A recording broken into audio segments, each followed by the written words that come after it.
Hey, what's going on, guys? It's KrypTik Sweller here, coming to you with another Destiny 2 video. And in today's video, I'm going to show you all new players and all old players returning what fatebringer roles you're going to want to make to get the new fatebringer feeling like the classic. First off, you're going to want to get Firefly. Firefly, in my opinion, is the most iconic part of the fatebringer in Destiny 1, so that'll be the most important one to get. Now that perk also goes great with the seasonal class item mod Energy Accelerant. Basically, Energy Accelerant makes it have a larger explosion on precision kills, so it just makes it all around a better killing machine. If you want the OG Fatebringer look, you're gonna want to use the new I'm just gonna say Omnichroma because I don't know how to say that. The new Omnichroma shader.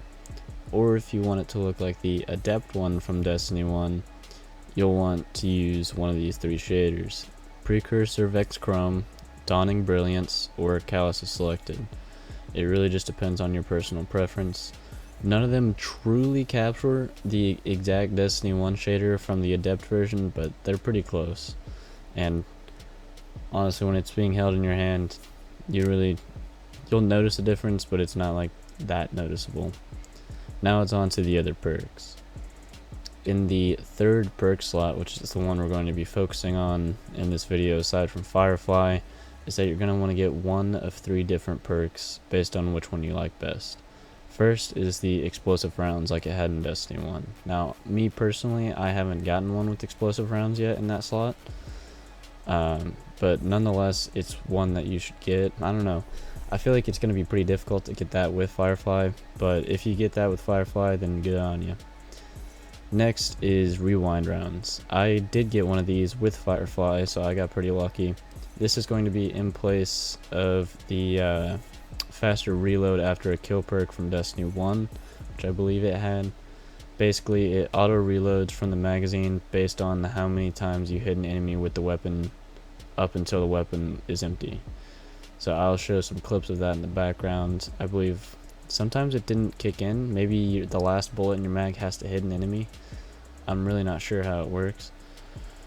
Or maybe it just does it once you stop shooting. I really don't know how it works. But it didn't work every time, but it does work, and it is very useful. And it sometimes just feels like you're just laying in on them, using like all your ammo up and shit. And last, and probably my favorite perk, is going to be the Osmosis, which allows it to have a damage modifier after you throw a grenade. So I don't know if you see where I'm going with this. I made another video about this perk as well, the Stasis Fatebringer. But pretty much any subclass you're using, once you throw your grenade down, this perk will allow you to have a damage modifier on your primary weapon, which primary weapons don't have damage modifiers, so it's very useful, especially for like nightfalls and strikes. Specifically in regards to making your Fatebringer just like Destiny 1, choose an arc subclass, throw down your arc grenade, you now have an arc modifier on your Fatebringer if that's what you really desire. You know, to me, I've always thought that Fatebringer was more of a solar hand cannon, but I guess it's not. I honestly didn't know that because I was never able to get Fatebringer in Destiny 1. I got the Vex Mythic class before I was able to get a Fatebringer. How does that even work? Explain that to me, Bungie.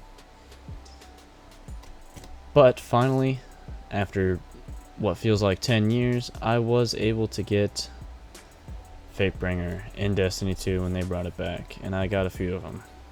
So all of these roles can be acquired by doing the Vault the Glass. Once you unlock it once, you'll be able to purchase random roles at the end of the raid at the kiosk. So that's pretty much what I did. I finally ended up unlocking it. I had just saved up a bunch of conquest tokens, and I just redeemed all of my conquest tokens to the kiosk and bought a bunch of different roles of Fatebringer. Most of them were pretty crap, but I did get 2 or 3 that were pretty good, so those are the ones I kept. And you can do this with any weapon too, not just Fatebringer, for those of you who haven't done it yet. And I'm not a raiding person. I really don't like raids. I really don't like searching for teams for raids. But I'm not gonna lie, this has probably been one of the best raid experiences I've had.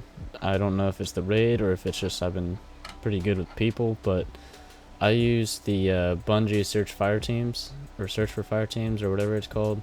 It's not called LFG, but on the Bungie website they have a fire team thing.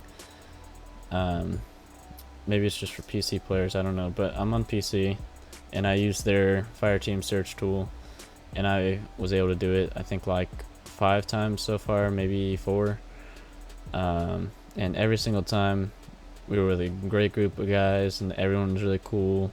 We were able to complete it every time, besides one time I wasn't able to complete it because we got stuck at Atheon for like an hour and it was 5 in the morning. I had to go to bed. We probably would have been able to do it, we were getting the hang of it, but I just had to go to bed, and a lot of other people were leaving as well, so I knew we weren't going to get it done that night.